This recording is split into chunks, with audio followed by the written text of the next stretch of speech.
Hello दोस्तों, नमस्ते। Agree career point जॉबनेट Jaipur में आपका स्वागत है। मैं कपिल चौधरी आप ही के यूट्यूब चैनल पर आप ही का सबका स्वागत करता हूं और हम क्वेश्चनों की चर्चा करते आए हैं। तो आज का हमारा प्रश्न क्वेश्चन है कि दूध मापी में निशान लगा होता है, अर्थात दूध की जो मापन की मशीन होती है उसमें निशान लगा होता है 1 से 30, 1 से 40, 1 से 50 या 1 से 60। तो इसका राइट आंसर क्या होगा? इसका राइट आंसर होगा 1 से 40। आगे नेक्स्ट क्वेश्चन की बात करता हूँ मैं। नेक्स्ट क्वेश्चन है कि दूध नमूने में गाय दूध तथा भैंस दूध का पकड़ होता है, या अर्थात हम डेयरी में जाते हैं तो उसमें गाय और भैंस का दूध का अगर मिलावट कर ले, ओनली वहाँ पे यही लिखा हो कि ओनली यहाँ पे गाय का दूध ही उपलब्ध है, आप वहाँ पे भैंस का भी गाय के दूध में मिला के ले जाएं, तो उसका परीक्षण कैसे किया जाता है? तो यहाँ पे पहला ऑप्शन है आयोडीन परीक्षण, दूसरा है हंसा परीक्षण, तीसरा है नाइट्रेट परीक्षण, चौथा है वैध परीक्षण।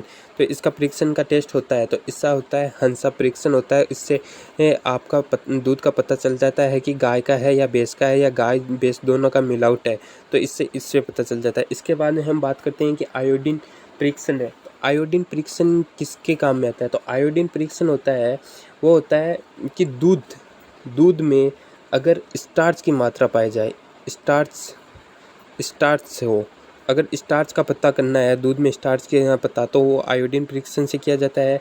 और अगर दूध में वर्षा का पानी मिला जाए, अगर बरसात का पानी मिलाया दिया जाता है तो उसमें क्या होता है, वसा की मात्रा अधिक होने के कारण भाव उच्च होते हैं, इसलिए लोग क्या कहते हैं, वसा के पानी बरसात का पानी मिला देते हैं, तो उसका परीक्षण नाइट्रेट परीक्षण से किया जाता है। आगे नेक्स्ट क्वेश्चन की बात करता हूँ मैं। नेक्स्ट क्वेश्चन है कि गाय की दूध नड़ी में होता है, पानी होता है, खून होता है, दूध होता है, या दूध या पानी होता है? तो आप क्या कहोगे? दूध? नहीं भाई, ये दूध नाड़ी में बोल रहा है, यानी खून होता है, उसमें क्या होता है? खून। तो राइट आंसर क्या होगा? खून। नेक्स्ट क्वेश्चन की बात करता हूँ मैं। नेक्स्ट क्वेश्चन है पशुओं में खुरपका मुंहपका बीमारी का कारण होता है वायरस या विषाणु, जीवाणु, फफूंद या प्रोटोजोआ? तो इसका राइट आंसर क्या होगा? राइट आंसर क्या होगा? वायरस द्वारा होगा। वायरस द्वारा ये ज़्यादा फैलती है। इसके बाद में नेक्स्ट क्वेश्चन की बात करता हूँ कि नर ऊँट कितने वर्ष की आयु में परिपक्व हो जाता है? नर ऊँट कितने वर्ष की आयु में परिपक्व हो जाता है? 3 वर्ष, 4 वर्ष, 5 वर्ष, 6 वर्ष? तो इसका राइट आंसर क्या होगा? इसका राइट आंसर होगा 5 वर्ष। 5 वर्ष में नर होता है जो परिपक्व हो जाता है। इसके बाद में नेक्स्ट क्वेश्चन की बात करता हूँ। नेक्स्ट क्वेश्चन की बात करते हैं कि उनकी अच्छी किस्म कौन सी है?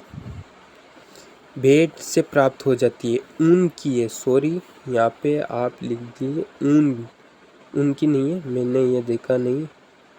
ऊन की अच्छी किस्म किस भेड़ से प्राप्त होती है? ओके, सॉरी ये मिस्टेक है। पुगल, चोकल, हुकल या मेरियोन? तो ये बहुत ही बढ़िया क्वेश्चन है, थोड़ा हाईलाइट कर सकते हो आप। तो इसका राइट आंसर क्या होगा? इसका राइट आंसर होगा मेरियोन। नेक्स्ट क्वेश्चन की बात करता हूँ मैं कि केंद्रीय भेड़ तथा ऊन अनुसंधान संस्थान कहाँ है? केंद्रीय भेड़ तथा ऊन अनुसंधान संस्थान कहाँ है? बहुत अच्छा क्वेश्चन है, बहुत बढ़िया क्वेश्चन है। तो पहला है मोहनगढ़, कुमेहर, बिछवाला या अविकानगर टोंक? तो ये अविकानगर टोंक में केंद्रीय भेड़ और ऊन अनुसंधान संस्थान है। नेक्स्ट क्वेश्चन की बात करता हूँ कि डिब्बाबंदी के पहले कौन से फलों की छिलाई नहीं की जा सकती? कौन सा फल है जिसकी छिलाई नहीं की जा सकती? अनानास, आम, चेरी या बेर? तो इसका एक लॉजिक है। अनानास को आपको पता है कि अनानास के पीछे एक बार काटे और बहुत कुछ लगा होता रहता है, तो इसलिए अनानास को तो छीलना पड़ेगा। आम का भी छिलका होता है तो छीलना पड़ेगा। चेरी का कोई छिलका नहीं होता है तो इससे कुछ भी नहीं छीलना पड़ता है। सेम में क्या है, बीज पाए जाते हैं तो उससे भी छीलना पड़ता है। तो इसका राइट आंसर क्या होगा? राइट आंसर होगा चेरी। नेक्स्ट क्वेश्चन की बात करता हूँ मैं। नेक्स्ट क्वेश्चन है कि फलों में जेली बनने का मुख्य तत्व कौन सा है? शर्करा होती है, विटामिन होती है, प्रोटीन होती है या सेल्यूलोज होता है? तो इसका राइट आंसर क्या होता है? पेक्टिन होती है। जो पेक्टिन होती है वही क्या होती है? जेली बनाने में और जेली जमाव बिंदु में सहायता रहती है। ये हम आगे टॉपिक पढ़ेंगे टॉपिक वाइज, तो उसमें ये पूर्णतः पढ़े जाएंगे। अभी आपका जेट का एग्जाम है, इसीलिए हम ज़्यादा क्वेश्चन प्रैक्टिस हो रही है। अगला नेक्स्ट बेंच होगा ना स्टार्ट, तो उसमें ज़रूर आपको एक एक टॉपिक पढ़ाया जाएगा जो आपको अभी तो डेट फिक्स नहीं की है, लेकिन जैसे एग्ज़ाम हो जाएगा, एग्ज़ाम के आंसर के आने के बाद में होगा। नेक्स्ट क्वेश्चन 10 नंबर क्वेश्चन है कि पूसा महक कौन से फूल वाली फसलों की किस्म है। बहुत बढ़िया क्वेश्चन है। पूसा महक किसकी है? गेंदा की है, गुलाब की है, रजनीगंधा की है, चमेली की है। तो इसका राइट आंसर गुलाब है। ओके, गुलाब की किस्म है, ये ध्यान में रख सकते हो आप। इसके बाद में राजस्थान में चैती गुलाब की खेती का मुख्य क्षेत्र कौन है? बहुत बढ़िया क्वेश्चन है। पुष्कर है, जयपुर है, खमनोर है या मेड़ता है। तो इसका राइट आंसर क्या होगा? राइट आंसर इसका पुष्कर होगा, ना कि जयपुर। जयपुर वाले गलत हैं आप। विथाइनी सोमनीफेरा एक है, विथाइनी सोमनीफेरा एक है। पहले तो आपको ये पता होना चाहिए कि विथाइनी सोमनीफेरा है क्या। विथाइनी सोमनीफेरा किसका बॉटिकल नेम है? तो विथाइनी सोमनीफेरा बॉटिकल नेम किसका है? अश्वगंधा का बॉटिकल नेम है ये, अश्वगंधा का बॉटिकल नेम है। तो आपको पहले तो ये पता होना चाहिए अश्वगंधा का बॉटिकल नेम है। अब अश्वगंधा क्या है? फल का पौधा है या सब्जी का पौधा है, औषधि का पौधा है या शोभाकारी पौधा है? तो ये आपको पता होना चाहिए औषधि का पौधा है विथाइनी सोमनीफेरा। और इसका सोमनीफेरा का कुल कौन सा है? सोलेनेसी कुल है इसका। नेक्स्ट क्वेश्चन की बात करता हूँ मैं। नेक्स्ट क्वेश्चन है कि तरबूज में प्रति हेक्टेयर कितने किलो बीज की आवश्यकता होती है? बहुत बढ़िया क्वेश्चन है। कितने की आवश्यकता होती है?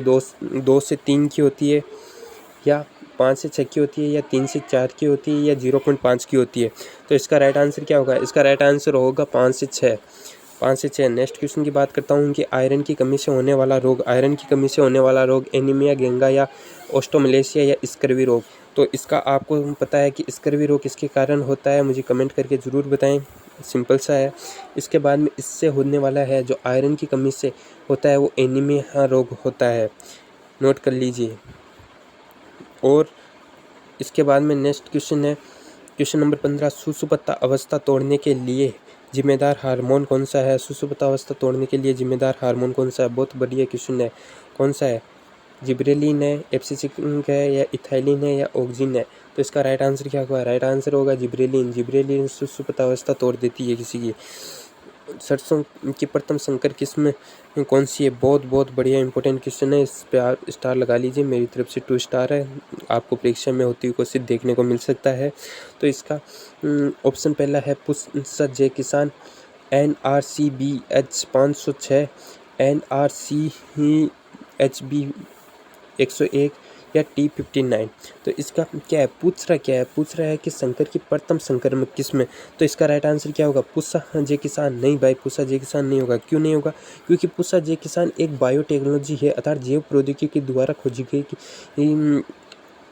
गई किस्म है। जबकि प्रथम संकर किस्म कौन सी है? प्रथम संकर किस्म कौन सी है? NRCHB 506 है जो प्रथम संकर किस्म है। ये बहुत बढ़िया इंपॉर्टेंट क्वेश्चन है, इसलिए मैंने कहा है स्टार लगा लीजिए। ये क्वेश्चन ये ज़रूरी नहीं लैंग्वेज ये है, लैंग्वेज कुछ भी चेंज हो सकती है, पर हमको क्या है, इंपॉर्टेंट चीज़ क्या है कि हमें जो प्रथम संकर किस्म और प्रथम बायोटेक्नोलॉजी किस्म, ये दो को अलग अलग विचारधारणा रखनी है। इसके बाद में क्वेश्चन नंबर 17 है कि अम्लीय एवं लवणीय मृदाओं में कौन सी फसल की खेती की जाती है या की जा सकती है? तो मक्का की है, बाजरे की है, धान की या जवार की है? तो आपको बता दूं धान है, धान की खेती की जाती है, क्योंकि धान का पीएच मान होता है 5.5 से 6.5 उसका पीएच मान होता है, अर्थात अम्लीय होती है। तो इसकी आसानी से खेती की जा सकती है। क्वेश्चन नंबर 18 है कि फसलों की उपज व उनकी जल मांग के अनुपात को क्या कहते हैं? बहुत इंपॉर्टेंट क्वेश्चन है कि फसल की उपजाऊ और उनके जल मांग के अनुपात को क्या कहते हैं? तो ऑप्शन पहला है फसल जल उपयुक्त दस्ता, जल अनुप्रयोग दस्ता, मृदा जल भंडारण, खेत में जल उपयुक्त दस्ता। तो इसका राइट आंसर क्या होगा? इसका राइट आंसर होगा कि फसल जल उपयुक्त दस्ता, ये इसका राइट आंसर है। नेक्स्ट क्वेश्चन की बात करता हूँ कि नेक्स्ट क्वेश्चन है निम्न में से कौन सा एक सूक्ष्म पोषक तत्व है? बहुत बढ़िया क्वेश्चन है। एक सूक्ष्म पोषक तत्व है तो हाइड्रोजन है, जस्ता है, गंधक है या मैग्नीशियम है। तो इसका राइट आंसर क्या होगा? इसका राइट आंसर जस्ता है। अब जस्ता क्या है ये आपको जिंक को जस्ता बोलते हैं। अब इसको मैं थोड़ा अच्छी तरीके से समझा दूं कि सूक्ष्म पोषक तत्व होते हैं, सूक्ष्म पोषक तत्व है, सूक्ष्म पोषक तत्वों को वो माइक्रो पोषक तत्व भी कहते हैं। माइक्रो पोषक तत्व के अलावा लघु पोषक तत्व भी कहते हैं। तो इनकी पौधों को 1 ppm से कम मात्रा की आवश्यकता होती है, अर्थात ये वो पोषक तत्व हैं जिनकी 1 ppm से कम मात्रा आवश्यकता होती है। तो इनमें कौन कौन से आते हैं? Fe आता है, जिंक आता है, Mn आता है, Cu आता है, बोरोन आता है, क्लोरीन आता है, बोरोन आता है और निकल आता है। और ये कुल तत्व कितने होते हैं? कुल तत्व 8 होते हैं। तो सूक्ष्म पोषक तत्वों में से अब आप मैच कर सकते हो कि इनमें से देखो हाइड्रोजन है, इसमें हाइड्रोजन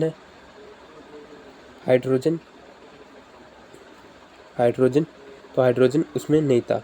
इसके बाद में जेडन था, सल्फर नहीं है, और मैग्नीज भी उसमें नहीं था। इसके बाद में नेक्स्ट क्वेश्चन की बात करता हूँ। नेक्स्ट क्वेश्चन है, मनुष्य में एलर्जी उत्पन्न करने वाला खरपतवार। बहुत अच्छा क्वेश्चन है। कौन सा है? दूब घास है, ब्रू है, या गाजर घास है, या मोता है। तो इसका राइट आंसर क्या होगा? राइट आंसर आपके अनुसार से तो दूब घास है। दूब घास से भाई आप कहीं भी बगीचे में बैठ जाते हो तो आपको ऐसे दम घुटने लग जाता है या एलर्जी वगैरह होने लग जाती है। तो ये भाई बिल्कुल गलत है। इसका राइट आंसर तो होगा गाजर घास। क्यों? दूब घास क्या करती है? दूब घास क्या है कि दम घुटती है, यानी अपने स्टोनमा को कम करती है, अर्थात जो सांस लेने में तकलीफ होती है उससे बढ़ाती है। इसके बाद में नेक्स्ट बात है, यही अपने आज के क्वेश्चन समाप्त हुए। और एग्री कैरियर पॉइंट जयपुर आपका ऐसे ही स्वागत करता रहेगा और ऐसे इंपॉर्टेंट क्वेश्चन लेके आता रहेगा। कांटेक्ट कर सकते हो, कांटेक्ट आपके पास है, यहाँ पे कांटेक्ट शो हो रहा है, व्हाट्सअप नंबर भी है। और वीडियो अच्छा लगे तो वो तो आपको पता ही है, कहने की बात है नहीं। जो इंपॉर्टेंट पर्सनों की क्लास नहीं लगे, first class, second class, third class, fourth class यहाँ पे उपलब्ध है। तो आप टेलीग्राम पे जाके ये PDF कर सकते हो डाउनलोड वहाँ पे। ओके, थैंक यू और टेक केयर। जय हिंद, जय भारत।